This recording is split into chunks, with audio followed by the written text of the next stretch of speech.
I never told my son about the salary that came in like a quiet tide every month.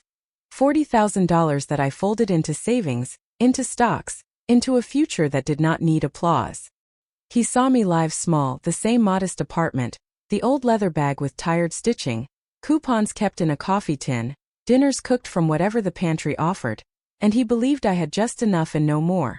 That Tuesday he called with a careful voice, the kind that tries to hide worry, and said his wife's parents were flying in and wanted a nice dinner and wanted to finally meet me. The word simple slipped through the line when he described me to them, and it sat on my chest like a stone.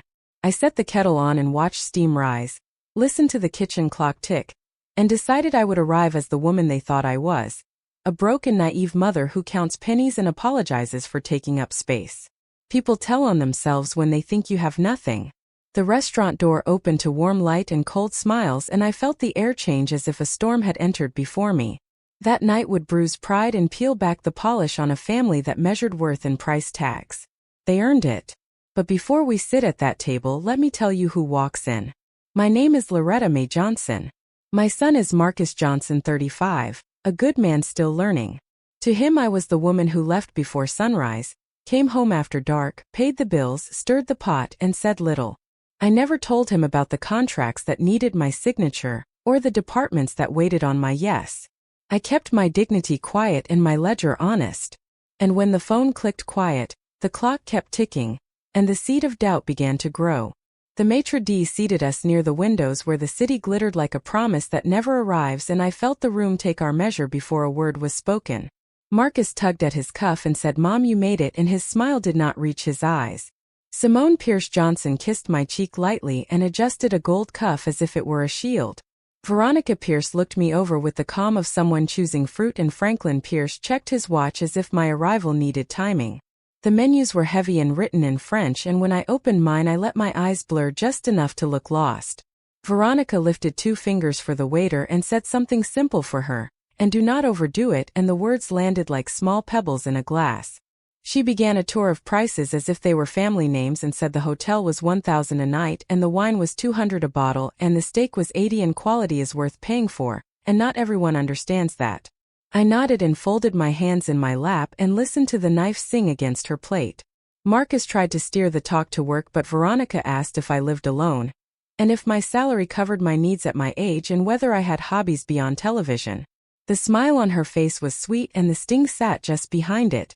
I said I manage and that I walk in the park and cook and watch the birds and that I am content. Franklin added that they believe in supporting their children, and then he listed the down payment for the house and the $15,000 for the honeymoon and the gifts and the guidance and the "you are welcome" wrapped in a grin. Simone stared at her napkin and a flush rose to her throat, and for a heartbeat I almost reached for her hand. Then Veronica folded her hands and said we also wanted to talk about easing Marcus' worries, and that at my age it is natural for a son to feel responsible, and that they could help me with a small monthly allowance so that I could be comfortable and give the young couple the space they need. The word allowance pressed the air thin. Marcus said, "Mom, you do not have to," and his voice cracked, but Veronica lifted her palm as if to bless a child and said, "We are speaking like adults and your mother understands." I felt the old ache rise, yet I kept my posture soft and my voice small, and I asked, "What does small mean?" And I do not want to be a burden. Veronica considered and said perhaps 500, maybe 700 depending, and the number sat between us like a price tag pinned to my blouse. My chest cooled and something quiet inside me straightened its spine. I lifted my water and took a long sip and set the glass down without a sound and let the silence widen until even the silverware stopped its chatter. People tell on themselves when you let them keep talking, and they had talked enough. I looked at Veronica and Franklin and then at my son and at Simone, and I set the mask down softly. My tone changed. It did not rise and it did not shake. It simply held. I asked, "How much exactly is a modest allowance?" Their world tilted a few degrees and no one breathed. The waiter hovered in the distance and the city lights kept glittering as if nothing inside this room was breaking. In that held breath I felt the turning of the night begin. I folded my napkin with care and let my hands rest on the linen as if I were laying down a quiet card in a long game. Then I looked at Veronica Pierce and Franklin Pierce and finally at my son and at Simone Pierce Johnson, and I said, "I am going to answer your question about what small means, but first let me tell you why I have never needed an allowance." I began with the nights at the public library where I learned to read balance sheets with a dictionary at my elbow, with the mornings when I typed until my fingers ached and then asked for harder work, With the years I took exams no one expected me to pass and passed them anyway. I told them about the first time a regional vice president slid a file across a conference table and asked me for my recommendation and I gave it without apology, and about the first contract that broke into 7 figures and landed on my desk with a pen that felt heavier than it looked. I said I have spent almost 20 years as the regional director of operations for a multinational company, and that whole departments wait on my yes and no and that budgets the size of small cities move when I speak. I said $40,000 comes to me every month quietly, and I have not once pinned it to my blouse for applause. Marcus made a small sound that was half breath and half question. Simone lifted her eyes wet with confusion. Franklin sat very still, and Veronica laughed a soft laugh that said she did not believe me. I did not raise my voice. I reached into my canvas tote and placed a company card on the table. Black as a moonless sky. My name pressed into it with letters you can feel if you run a thumb across them. The waiter stopped 3 steps away as if the air had changed temperature. Veronica recovered first and said even if that is true it does not change the fact that we meant to help. I nodded and said I appreciate help when it arrives as respect and not as a leash. Franklin cleared his throat and flagged the waiter and said we will take the check and I will handle it, and he placed a gold card on the tray with a practice flick. The waiter returned in a few moments with the gentle sentence that ends a performance and said I am sorry sir your card was declined. May I try another? Franklin flushed and handed over a second card, and the waiter disappeared again into the low light, and the hum of money being counted in the back. Veronica said there must be a bank error and I said of course that happens when one travels and I meant every word and I also meant the silence that followed. The waiter returned again and said the second card was declined as well, and the sound of the room seemed to dim in sympathy. I did not gloat. I took out another card, the weight of it closer to a small coin than to plastic, the centurion that very few people carry, and I set it down with the same care I had used for my napkin. 2 minutes later the bill was settled with a receipt the waiter held like a discreet secret. I looked at Veronica and Franklin and said you priced me at $700 a month, you tried to turn motherhood into a line item, and that is not how love works. Simone whispered I did not know and I believed her, because the shame in her face was not the performance kind. Marcus said Mom why did you never tell me and I said because I wanted you to grow into a man who values effort over money, and you are becoming him. I turned back to Veronica and asked her a question with no heat in it. Did all the money you listed buy you respect, did it buy you love, or did it only buy obedience at tables like this? She did not answer. The city kept glittering beyond the glass as if nothing had happened. But something had happened. The balance of the night had shifted and the cost of every word that came next had gone up. I stood and gathered my tote and my quiet and I said I will leave you with this, true power does not shout. It shows up, it pays, it goes home in peace, and tonight peace belongs to me. I stepped into the night air and let it rinse the heat from my face. Then the taxi door opened and the driver nodded me in with the easy courtesy of a man who has carried strangers through every kind of storm. He was Mr. Walter, gray at the temples, voice like a front porch evening, and he asked if I was all right. I told him I was learning to be. Streetlights slid across the window like slow waves. He said honesty brings peace even when it hurts, that you know you spoke true when your shoulders finally drop. I looked down and realized mine had. At home I set the kettle, then reached for my red ledger notebook, the one with corners rounded by years of hands. I opened to pages that carried a quiet paper trail. Tuition paid when a scholarship fell short, a deposit advanced when a landlord changed terms, tires bought the week before a road trip, gifts I had never named as gifts. I wrote dates and amounts on small slips and arranged them in a line on the table like stepping stones. Then I pulled a thin folder of screenshots and emails where Veronica Pierce had dressed control as concern. Phrases that seemed polite at first glance cooled into demands under a clearer light. I did not gather these to wound. I gathered them so that the truth would not wobble when it had to stand. In the morning I walked to Eli Monroe's barbershop for a trim I did not really need and the bell over the door sang that little note of home. Men were talking weekend scores and mortgage rates and when Eli saw my face he lowered the radio and said chair is open Miss Loretta. The talk turned to respect, to how it sounds different from help, to how money can either hold a hand or tighten a leash. Heads nodded. No one needed names to understand. Community has a way of reading a room without a program. That afternoon I stopped by Greater New Hope and found Sister Bernice Holloway in the fellowship hall cutting sheets of pound cake with a steady hand. She listened the way elders listen, with the eyes and the breath, And when I finished, she touched my forearm and said, "Do not let anger curdle your spirit, baby. Pour light on it, not flame." I asked for Pastor Curtis Coleman and told him I wanted to host a community forum on money and dignity in family. Not a trial, not a parade, a simple room where elders could speak and neighbors could hear. He smiled like he had been waiting for someone to ask, and he offered the hall for next week, no fee, just respect. On my way out, my phone buzzed. A message from Simone Pierce Johnson blinked on the screen. "Mother, I am ashamed, I need to talk, I was wrong." My thumbs hovered. I told her yes, but not today. I asked for 3 days. Time is the first boundary that teaches the rest. That evening I wrote a phrase on an index card and set it above my ledger. Not knives. Not noise. Paper. Light. Witnesses. I planned the forum like a service. Start with warmth. Offer stories. Hold the mirror steady. Protect names if heat rises. Invite repentance without demand. Leave the door open but the floors clean. I made a small list of elders whose voices carry both kindness and weight. I called Mr. Walter to ask if he would drive some of them who do not like to travel after dark. He said he would be honored and that he would bring an extra blanket for weak knees.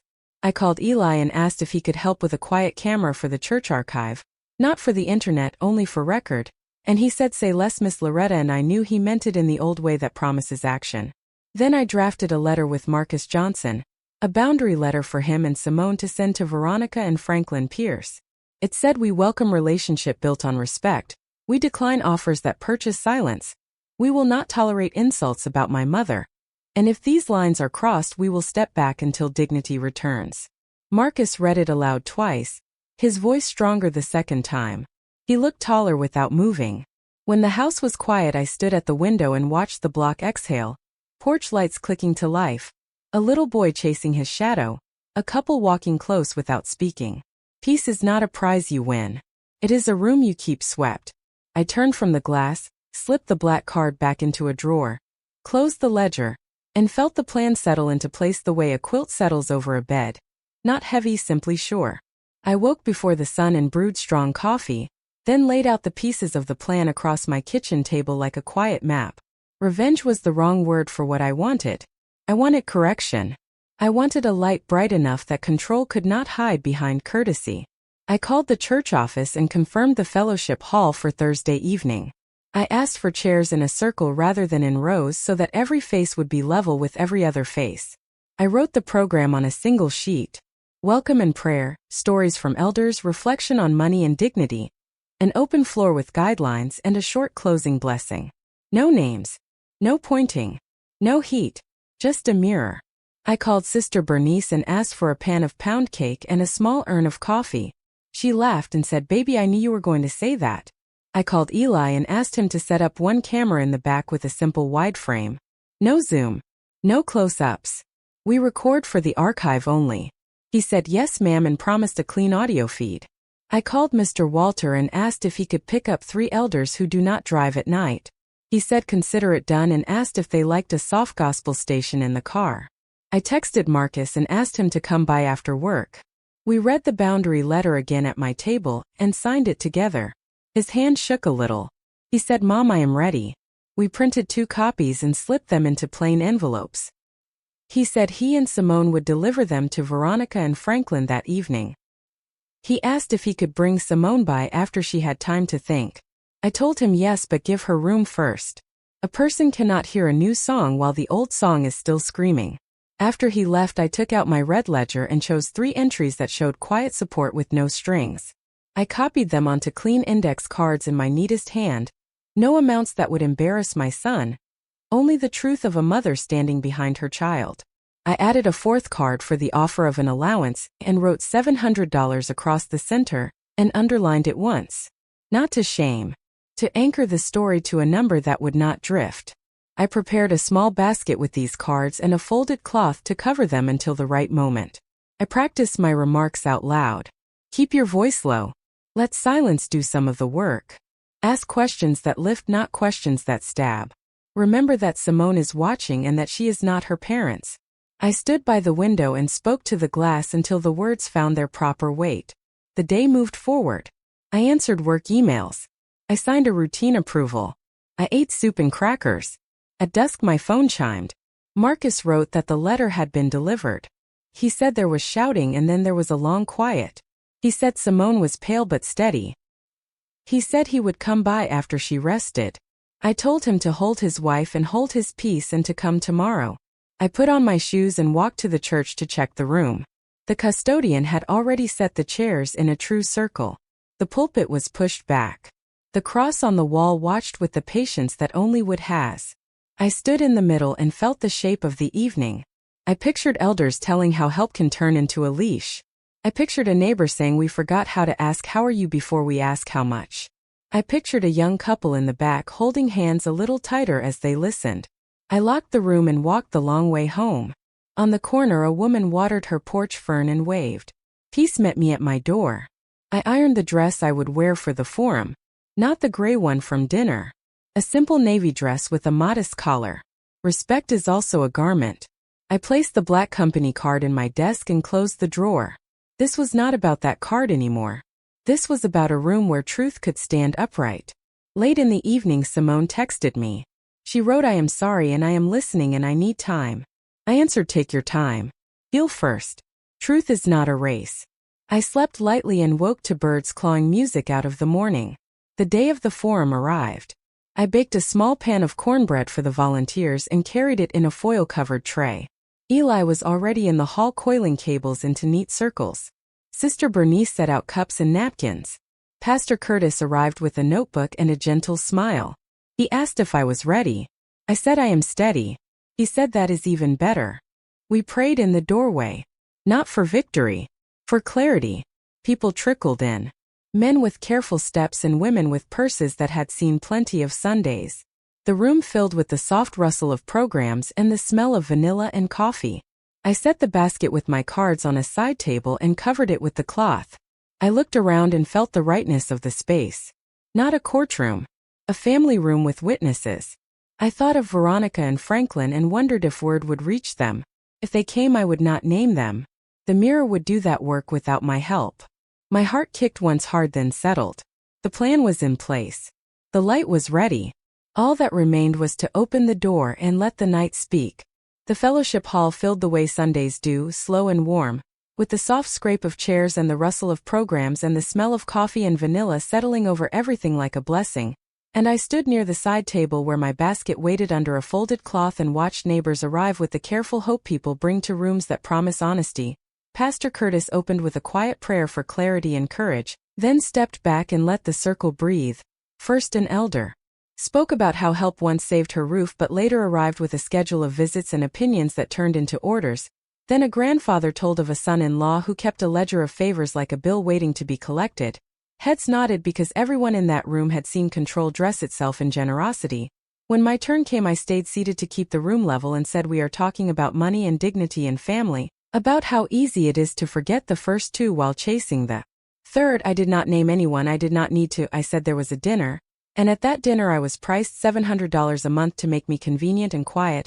I reached into the basket and took out one card that said tuition and another that said deposit and another that said new tires, and I spoke of what a mother does without applause. I kept numbers off the page because shame has no place in truth-telling. The hall went very still. I could hear the fan ticking on the far wall. I asked 3 questions for anyone who needed to hear them. Did you ask how my day was? Did you ask if I needed company? Did you ask anything that was not about money? The silence after the third question felt like a lake without wind. In that stillness the side door opened and Veronica Pierce walked in with Franklin a step behind her, and a gust of perfume chased them up the aisle. She looked around as if searching for the edge of the story, and then she found me and said, "You are talking about us." Pastor Curtis lifted a hand for calm and said, "This is a forum, not a courtroom. You are welcome to listen and to speak when it is your turn." Veronica said, "We meant to help. We have always helped. We paid for education and travel and we wanted our daughter to be safe." Franklin added that modern life is expensive and that planning is not control. And I said help is a hand held open, not a leash pulled tight. I did not raise my voice. I did not let it shake. I asked Veronica to answer one of the 3 questions. "Did you ask how my day was?" She blinked and said, "Of course I care." I said, "That is not the question. Did you ask?" She said she does not keep track of small talk, and the room heard the truth inside those words. I turned to Franklin and asked if he had ever offered support with no conditions attached. He started to list the costs again and stopped when he realized the list was the condition. Then a chair scraped and Simone Pierce Johnson stood. No jewelry, no armor, just a young Woman with a throat tight from holding too much. She said, Mom, Dad, I love you, but this is not love. Love does not measure a mother at $700 a month. Love does not ask a son to trade his dignity for a down payment. Her voice shook at the start and steadied at the end. Marcus stood beside her and took her hand, and the circle drew a breath as if a heavy door had finally swung on its hinges. Veronica tried to answer, and could not find a sentence that did not sound like a price list. Franklin looked at the floor the way men do when they see the edge of a cliff they did not know they were walking. I lifted the last card from the basket, the one with the number 700 written across it. I held it at chest height and said, this is what you offered for my absence. Then I set it down and covered the basket again because the point had been made. Pastor Curtis stepped forward and said, we tell stories here so that mirrors can work. We do not drag people, we let the light do the work, and then we go home and try to love better. He asked the room to hold a moment of quiet, and in that quiet I felt anger loosen and fall like a coat taken off in spring. Veronica whispered I was afraid of being poor again, and the whisper reached only the first row, but it was enough. Fear had been steering the car, not love. Simone turned to her mother and said, your fear is not my map. Then turned back to the circle and said, we are sending a letter that sets boundaries and we will keep them. A few elders said amen, not loud, just firm. I stood and thanked the room and said, real wealth is the peace to sit at a table where everyone is seen. After the closing blessing, people shuffled toward the coffee and cake. The camera in the back stayed steady and wide, just like we promised. Neighbors touched my elbow and said, keep going and thank you, and you were right to choose light. I stepped into the hallway and leaned against the cool cinder block, and Sister Bernice wrapped me in an arm that smelled like vanilla and starch and said, you did right, baby, not perfect, just right, and right is enough to sleep. I believed her. Outside, the night had softened and the parking lot hummed with small talk and new promises. Veronica and Franklin stood near their car speaking in low voices that did not try to perform for anyone.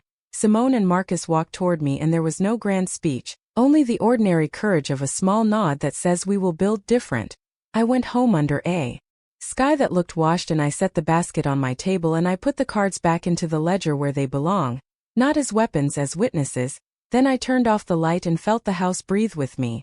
The high note of the evening had been played, not loud, just true, and truth once spoken keeps its own echo. Morning came soft and plain, and I woke before the light had fully climbed the blinds, the kind of morning that does not ask for triumph, only honesty, and I brewed coffee and watched steam lift like prayer. Then I sat at the kitchen table with my red ledger closed and my hands empty and felt something new, not victory, not relief with glitter on it, simply a steadiness that held the room. Marcus texted to ask if we could talk later, and I told him to come after lunch. I tidied the apartment that had held me through so many seasons, and I let the quiet hum. When the knock came, it was gentle. Marcus stepped in with Simone Pierce Johnson behind him. No jewelry, no performance, her eyes puffy but clear. They sat across from me, and Marcus said, Mom, we delivered the boundary letter and we meant every word, and I said, good. Then he reached for Simone and she spoke, a voice without the scaffolding of pride. She said, I grew up with fear chasing me. Fear of cold nights and empty plates and lights cut off, and every time I felt that fear I tried to get ahead of it with money and rules and control. She said, I am sorry and I am going to therapy and I do not know how to untie all the knots, but I know which direction is forward. I poured coffee and we did not rush. We spoke about rules for holidays and respect at tables, and how to pause a conversation that turns into counting, and how to exit a room kindly when dignity is at risk. We wrote these things down so that promises would have a place to live. Then Marcus asked the question that sits in a son's chest when the ground shifts. He asked, do you forgive them? I said, forgiveness is a door that swings on two hinges, truth and time. The truth is spoken now. The time will take its portion. Today I can be peaceful and cautious at the same time. Simone nodded and said, peace and caution can hold hands. And I saw the first thread of a new fabric. After they left, I walked to the park where magnolia leaves held last night's shine, and I sat on a bench and watched pigeons negotiate crumbs with a dignity that needs no language. An older couple passed by hand in hand without speaking, and something in me unclenched. I thought of Veronica and Franklin Pierce and the lives that made them, and I sent up a small prayer that their fear would loosen. Not for my sake but for the children they once were. On Sunday I brought pound cake to Greater New Hope for the volunteers, and the fellowship hall smelled like coffee and lemon oil. Endy old wood. People came to me with soft words and firmer hugs, and no one asked for a replay. They said, I see you and I hear you and I am proud of you, and then they talked about grandbabies and knees acting up and tomatoes that finally took to the soil.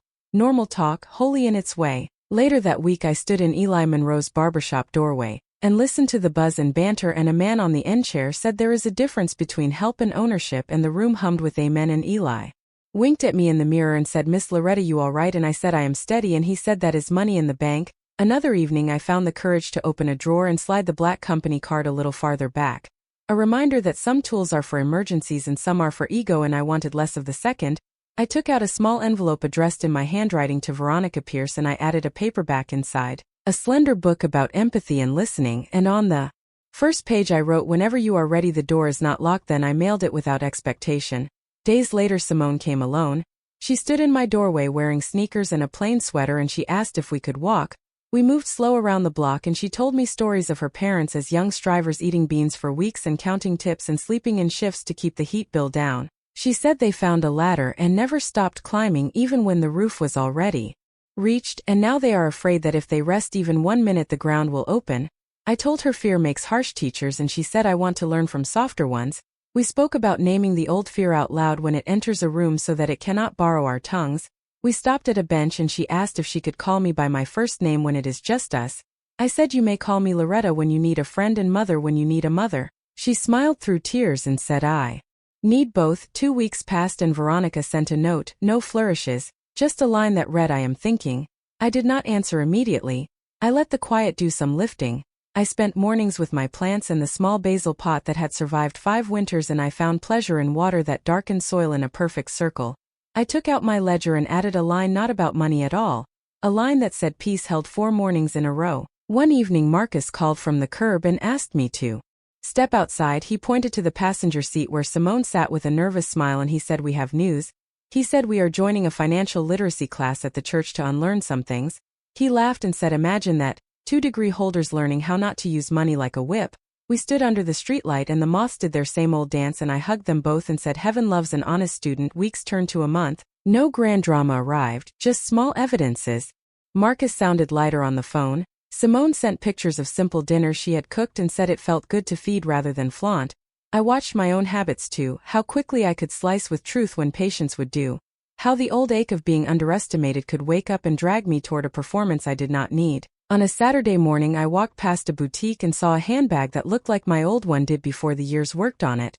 I stepped inside, held it and put it back. I smiled at the saleswoman and said, "I have a good one at home." I meant the bag, but I also meant the life. The forum recording went into the church archive and never to the internet. People joked that it would have gone viral, and I said viral is not the same as virtuous, and we let the joke drift away. One afternoon Veronica stood in the lobby of my building when I returned from the market. She held the empathy book in both hands like it might break. She said, "I am not good at apologies." I said, "Try honest before good." She said, "I was afraid of being poor again and I tried to buy safety and I hurt you and I did not ask how your day was." I said, "Thank you for saying that." She said, "I do not know how to be different yet," and I said, "Different is not a costume, it is a habit built one question at a time. Can we try coffee in a public place where we can leave if we forget ourselves?" She nodded and we chose a cafe 2 blocks away. We sat at a small table and talked in short, honest sentences with pauses where our old selves tried to tug. We did not solve history in an hour. We did not fail either. I went home and sat by my window and let the light move across the wall as the day pulled itself toward evening. I boiled water and the kettle sang a tune I had heard 1,000 times and it sounded new. I wrote another line in my ledger, not about dollars, about dignity kept on a Tuesday, and I closed the book and set it aside.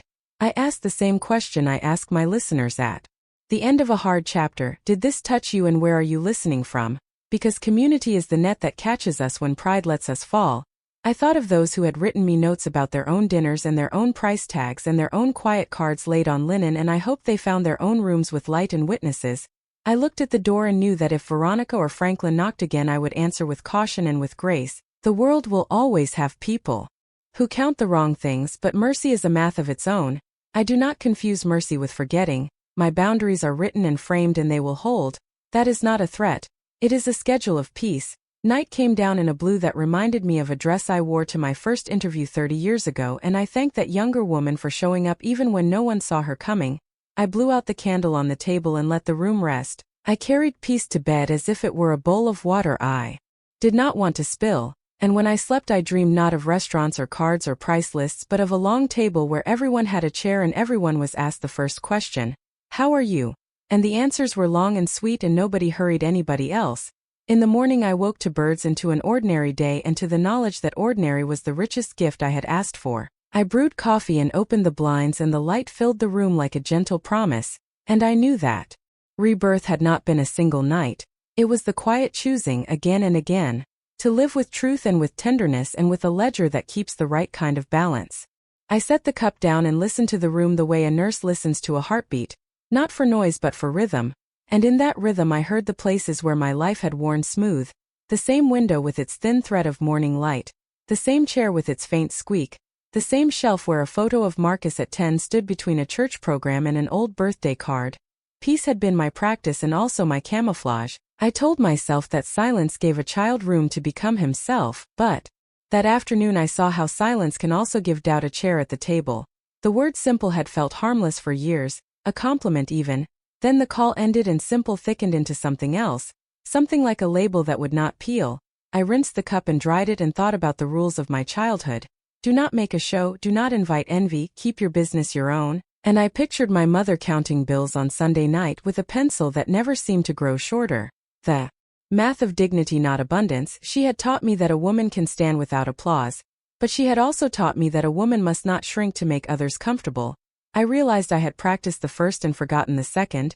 The kettle clicked and the sound reminded me of boardrooms where a click meant a decision and a decision meant jobs and rent and health insurance for people whose names I knew. I had never carried those conferences into this kitchen because I wanted this room to hold only what my son could understand. Now I understood that some protections become prisons when worn too long.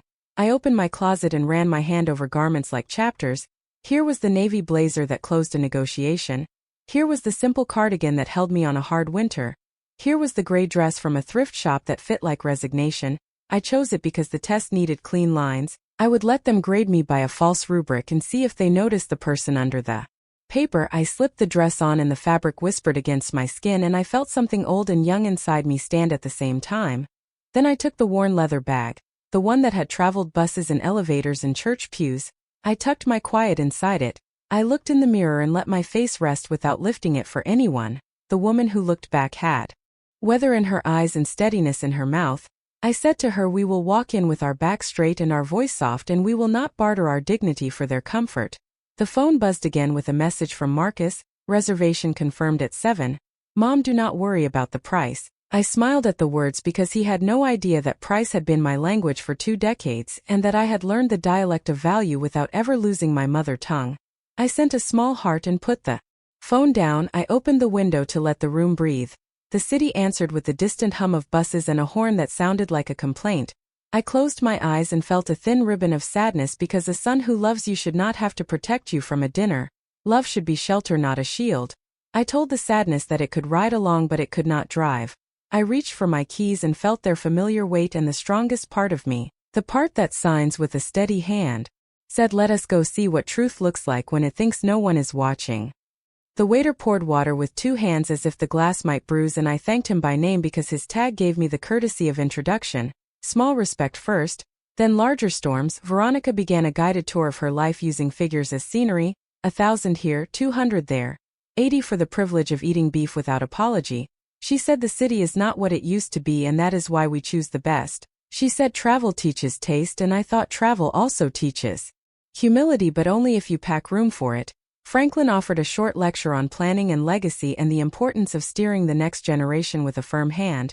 The words were good words with something sharp hiding behind them. Simone shifted in her chair and the line of her jaw told on her.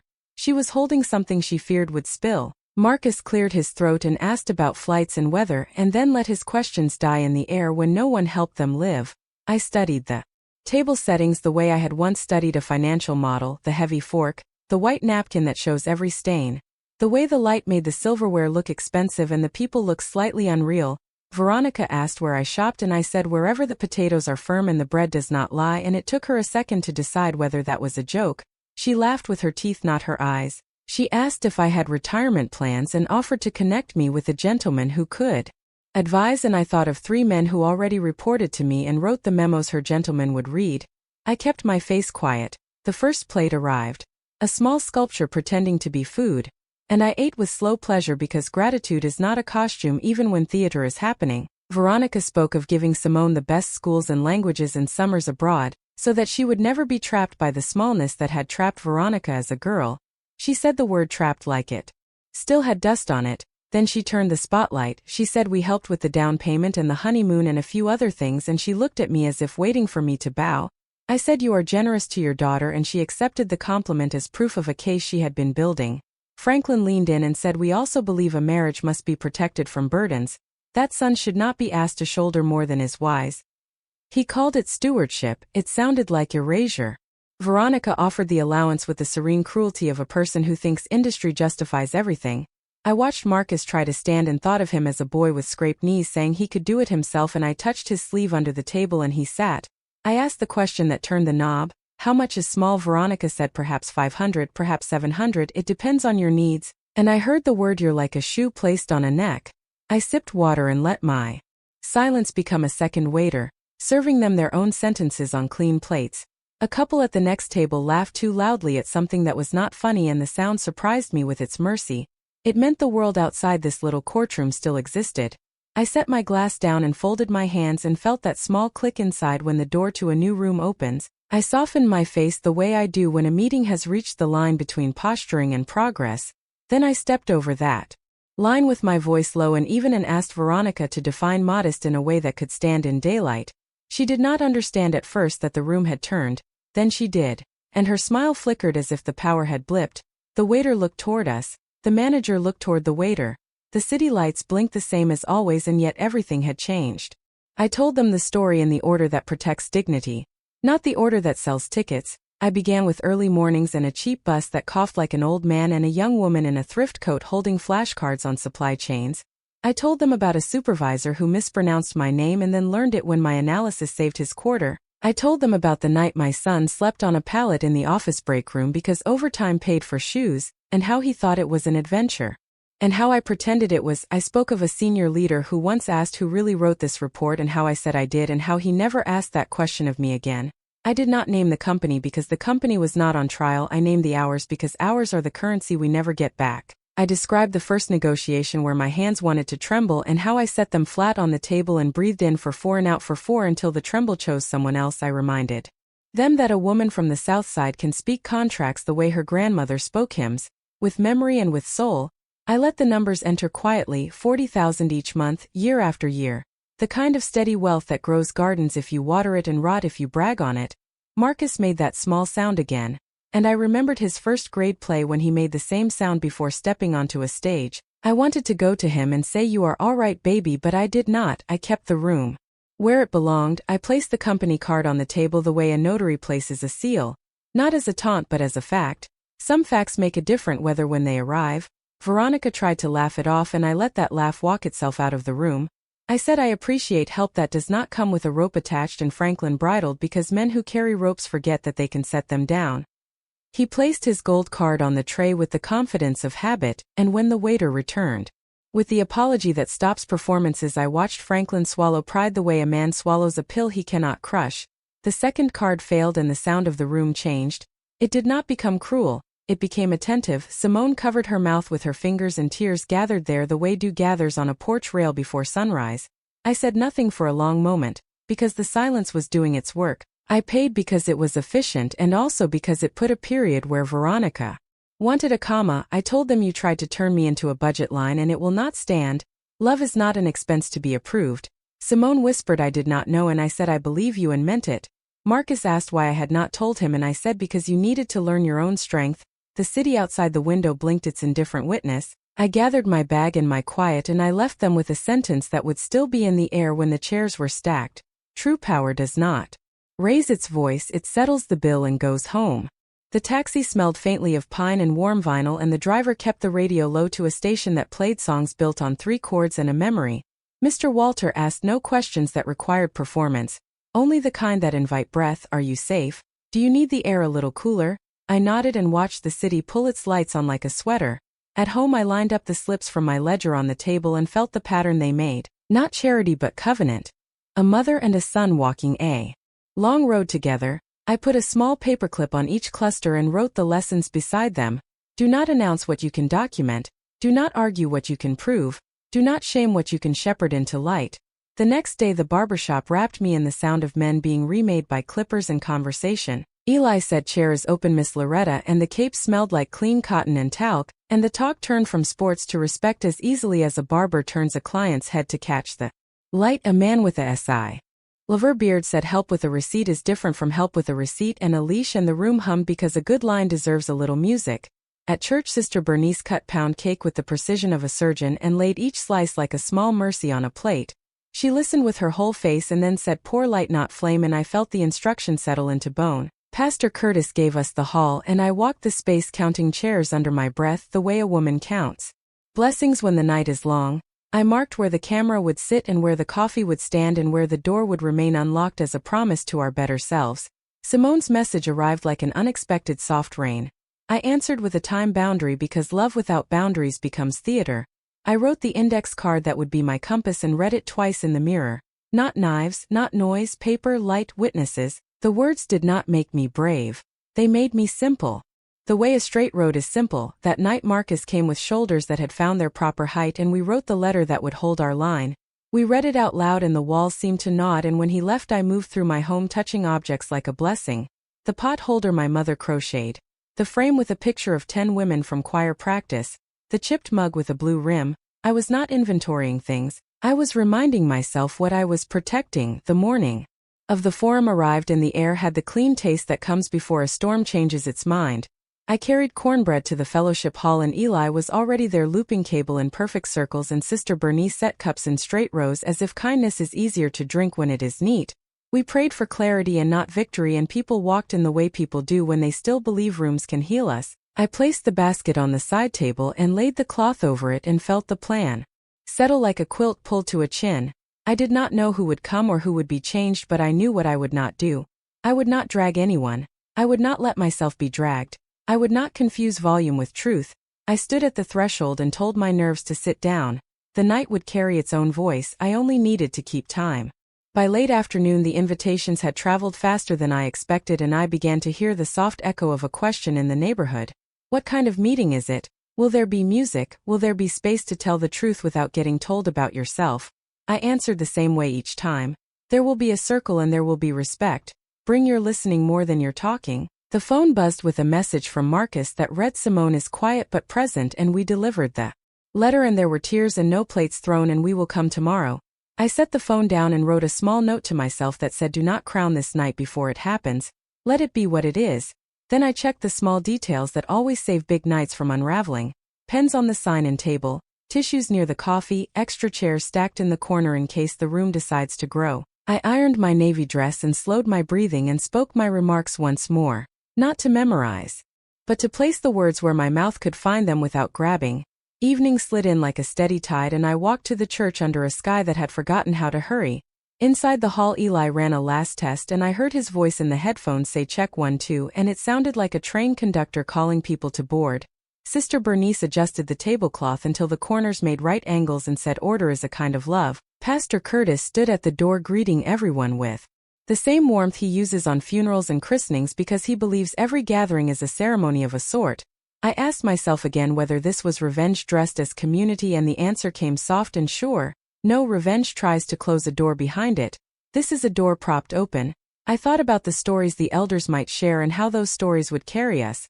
A woman who raised 3 nieces on a secretary's pay. A man who turned his barbershop into a scholarship engine, $10 at a time. A widow who refused to be made a project and taught a neighborhood how to cook for a grieving house without turning it into a parade. These were the voices I wanted in the room so that any heat would have good company. Just before the start, a young couple hurried in and apologized for the baby they could not find a sitter for, and we waved them toward a seat and put a coloring page on the clipboard, and the baby gurgled like a small blessing. I looked at the basket where my index cards waited and touched the cloth once as if greeting an old friend. I thought of Veronica and Franklin and felt a small sting for the girl Veronica used to be, hungry and proud and tired and able to be changed by a kind question if anyone had asked it then.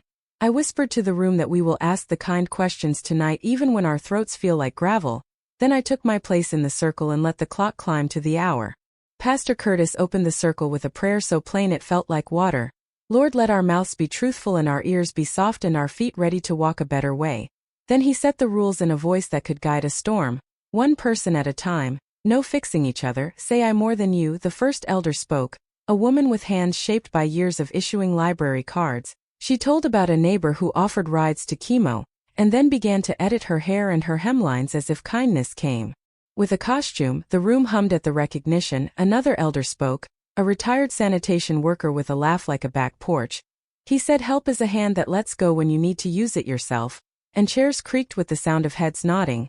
When my turn came, I felt my rib cage tighten then release, and I stayed seated so no one had to look up to hear me. I told a simple story about a dinner where the price of beef and the cost of wine stood taller than the people at the table. I set the number 700 in the middle like a small stone, and I left it there without decoration. I lifted the cards from my basket one by one: tuition, deposit, new tires, not to parade my sacrifice but to draw the outline of a mother's ordinary math. Then I asked the 3 questions that would not let the room wriggle free. Did you ask how my day was? Did you ask if I needed company? Did you ask anything that was not about money? They hung there like laundry in sun drying out what had been too damp to use. The door opened and Veronica entered as if walking into an operating theater, careful and already braced for pain. Franklin stayed one step behind. Pastor Curtis invited them to sit and they did not. He repeated the invitation and this time they sat. Veronica said we meant well and the words sounded thin in a room tuned to plain speech. Franklin reached for the familiar list and stopped at the second item because the list could not hold the weight of a circle that had decided to be honest. I said help without control is love and help with control is debt that never settles.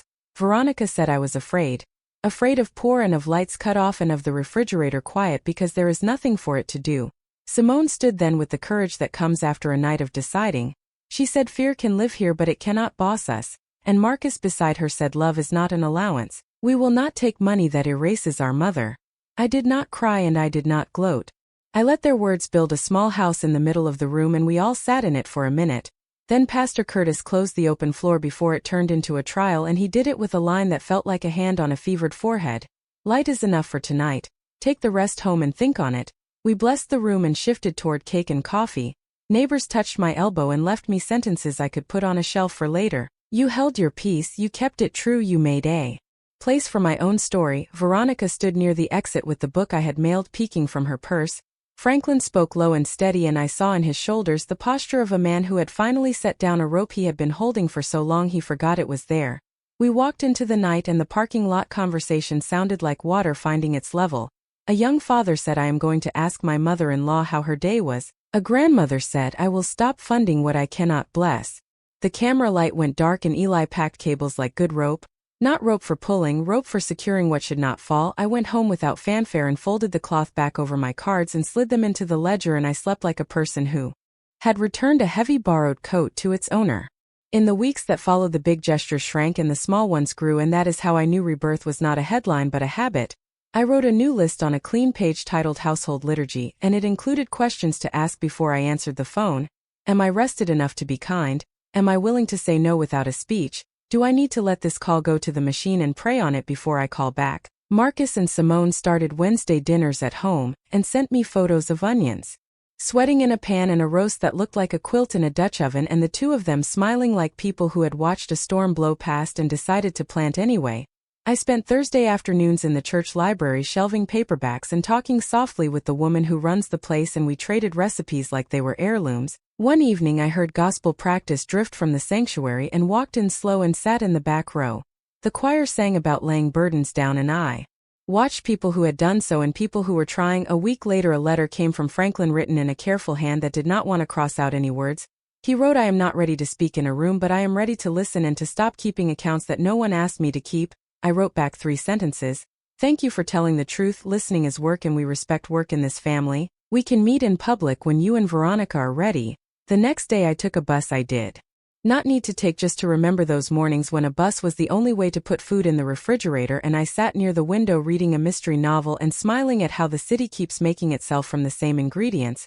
I got off near a park and watched a grandfather teach a boy to ride a bike with a broom handle stuck in the back of the seat like a gentle tow bar. And I thought that is what boundaries feel like when they are right. Support that does not steer. Later that month, Simone and I attended a workshop on boundaries at the community center, and the room was full of women with rings that told whole histories and shoes that had walked through a lot. The instructor said, write a sentence you can say when your body says no before your mouth remembers, and I wrote down I cannot do that and keep my peace, and I practiced it under my breath until it fit. On a Saturday morning, Veronica and I met at the small cafe and ordered coffee and a piece of pie to split. She sat with her hands wrapped around the mug like it might run away, and she said, "I want to ask about your day," and I said it was kind and quiet, and I asked about hers, and she told the truth without flourishes. She said, "I had a moment today when I saw a dress in a window and reached for my card to feel safe, and I stopped and put my hand on my own chest instead." I said, "That is a fine first draft of a new life." She laughed a little, then cried a little, and then wiped her eyes and asked if we could try again next week, and I said yes, because forgiveness is a practice, not a performance. I visited the barbershop, and Eli said the recording from the forum will be used in the marriage class and in the finance class, not to point fingers but to point flashlights, and we laughed at the image, and I took a seat and listened to 3 stories about fathers trying and daughters healing. At home, I walked from room to room and saw how the light moves across objects as if checking on them. The red ledger sat closed and quiet but not hidden. It had changed with me. Not just a record of money but a history of choices that had learned to count differently. Sometimes late at night I would open to the page where I had written "peace held 4 mornings in a row," and I would add another line and another until the page looked like a little fence and the yard behind it looked safe. On a Sunday after service, Pastor Curtis asked if I would speak to a small group of widows about boundaries with adult children. And I said yes, and we sat in a circle and drank coffee that tasted like comfort, and we told the truth, and then we blessed each other out loud. The blessing sounded like a choir made of one voice at a time. In quiet hours I wrote letters to my younger self and to my mother, and I thanked them for the ways they kept me, and I forgave them for the ways they could not. The apartment felt like a good shoe that had been broken in properly. And one evening when the city was all gold and blue, I set the kettle and waited and thought about my listeners and the way they lean in when a story starts. I went to the window and imagined them in their kitchens and cars and porches, and I asked them the question I always ask: did this touch you, and where are you listening from? Because stories travel best when they have a place to arrive. I did not count words that night or balance anyone else's ledger. I balanced my own and found it sound. When sleep came, it walked in like a trusted friend who does not knock, and in the morning I woke to the ordinary miracle of another chance to choose peace. Summer leaned in without asking, and the air grew soft around the edges, and I found myself moving slower on purpose, as if the body knows how to honor a new season better than the mind does.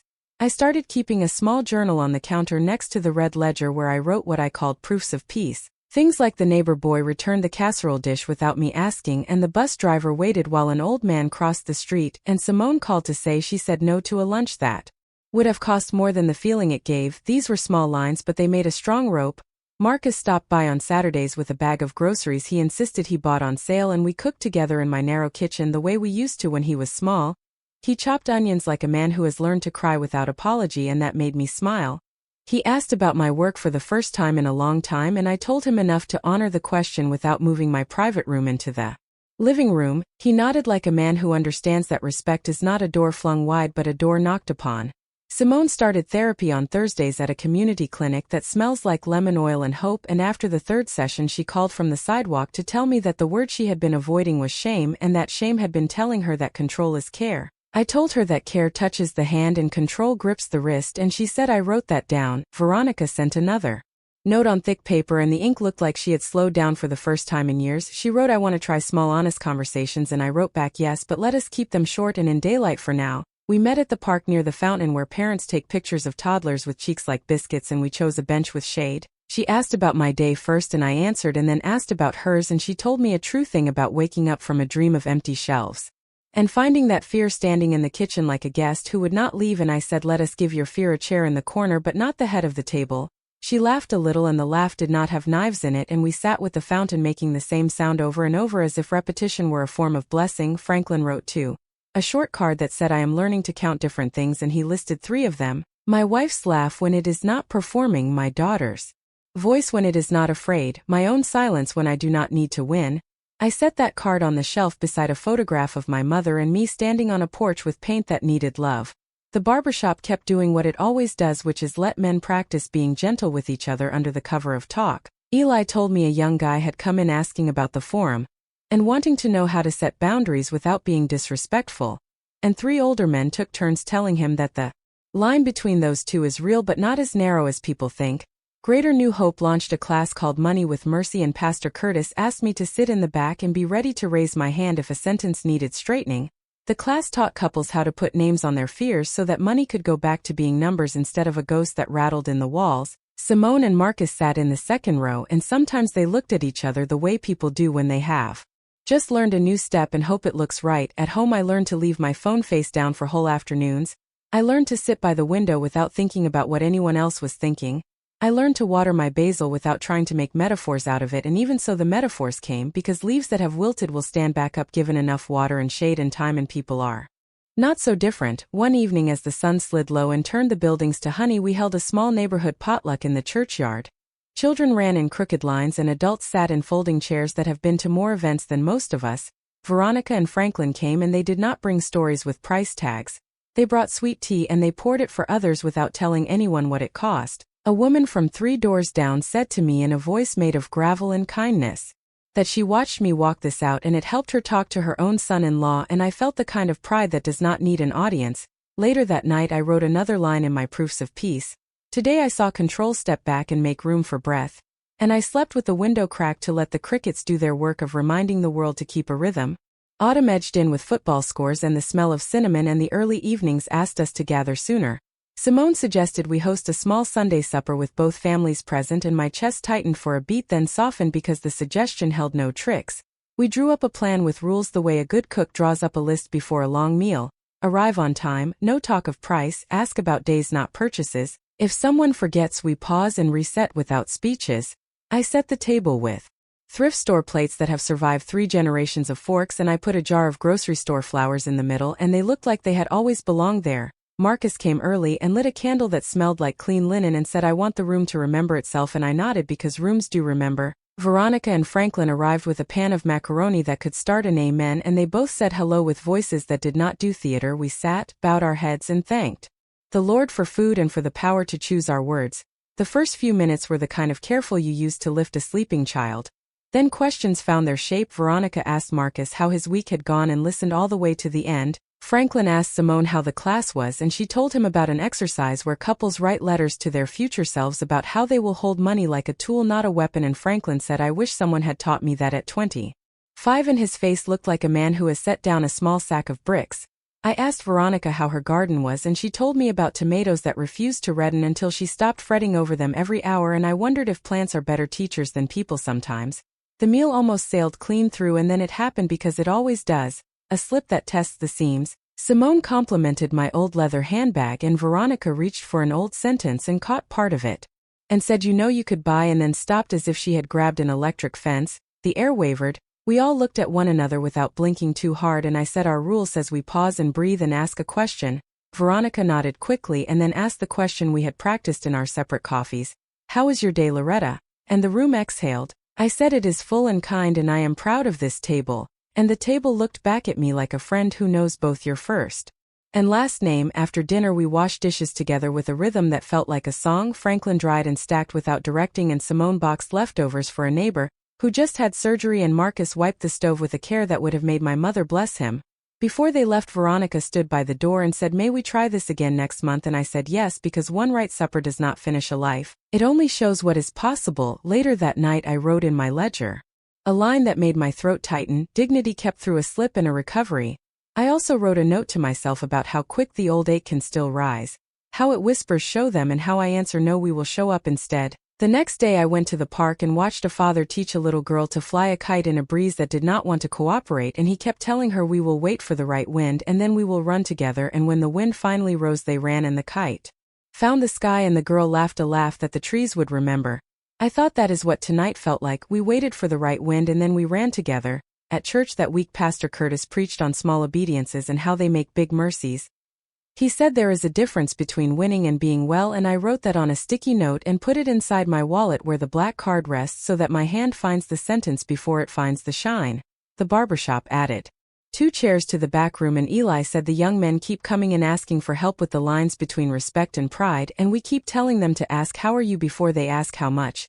I found myself humming while I folded towels, and it took me a minute to realize I was humming an old song my grandmother used to hum when she counted end-of-month bills.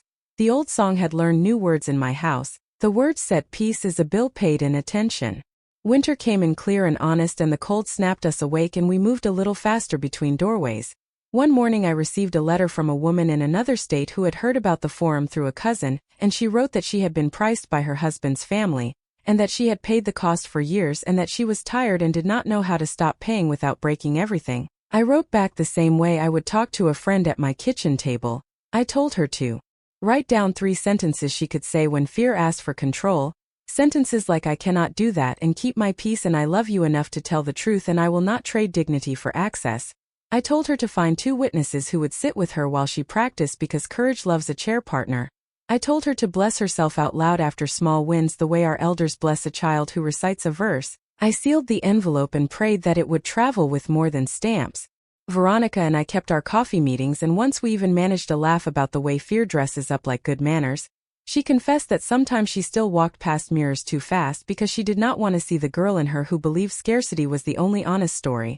I said that girl survived and deserves a slice of cake and a chair near the window. Franklin joined us for one of those coffees and he told a story about his first job washing dishes in a place that would not serve him at the front and how he swore he would never feel small again and how that vow had kept him alive and also kept him hard. He said I am laying that vow down like a coat that is too heavy for this weather. We sat with that for a while and did not reach for better words. Marcus and Simone invited us all to a candlelight service and we stood under the dark rafters while the choir sang about a light that the darkness cannot put out and I looked at our small group and believed it. After the service Simone squeezed my hand and said I am pregnant and the world tilted in the sweetest way. We cried the quiet kind of tears and then I laughed out loud in the narthex where laughter is not always the custom and no one minded. On the ride home I thought about the rooms this child would inherit and I promised myself again that those rooms would be swept and well lit and free of price tags on people. At home I took out the red ledger and opened to a fresh page and wrote at the top new lines. For a new life and under it I wrote 3 practices to pass along. Ask the first question which is how are you? Help without the leash, count the right things. Spring arrived in a hurry as it does in our city and the pear trees threw on their show and the streets filled with pollen and promise and we welcomed a baby girl with a name that tastes like hope. I held her in my arms and she looked at me with the ancient stare of the very new and I told her a short truth. You are not for sale. In the months that followed I taught Simone the recipe for the pound cake and she taught me a yoga stretch that does not insult the knees and we traded more than techniques, we traded assumptions. She stopped assuming that expense equals care and I stopped assuming that youth equals unkindness. We found each other in the middle which is where people can stand a long time. One afternoon I returned to that restaurant for a work lunch and I walked through the same door and felt the old air and a new steadiness. The maitre d' was different and the menus had changed and the prices had risen the way prices do. I ordered what I liked and I tipped well and I left a note on the receipt that said thank you for your kindness to our table today. Kindness costs but not the way steak does. On the sidewalk a young woman stopped me and said are you Miss Johnson and I said yes and she said my aunt was at your forum and she stopped apologizing for not being rich and she started apologizing for not being kind and then she stopped apologizing altogether and started practicing and I said give your aunt my love and tell her that practice is the way prayers turn into furniture. That evening I sat by my window and asked my listeners the question I always ask. Did this touch you and where are you listening from? Notes came in from Detroit and from Birmingham and from a small town in Mississippi where a woman said she printed the 3 questions and taped them inside her pantry door. I felt the soft weight of community settle over my shoulders like a shawl. I closed the ledger and the journal and put my pen away and looked around my modest home and saw not limits but choices. The old leather bag still hung by the door and it looked exactly right. I walked to the kitchen and turned the kettle on and listened for the whistle that tells me to come and attend and I told myself a true thing that may be the truest thing I know. Rebirth is not fireworks. It is every quiet morning you choose to tell the truth and to hold your lines with love. I poured hot water over a tea bag and let it steep until the color was the same as the stories my grandmother told when the power went out and neighbors brought candles and we sang to make the dark behave. I took my cup to the window and watched the city be itself. Sirens and laughter and buses and arguments and reunions, all of it, and I found my place in it again, not above it, not beneath it, right in the middle with a heart that has learned its math, count peace, count presence, count the faces that shine when the price tags fall away. Then I turned off the light and let the evening keep me.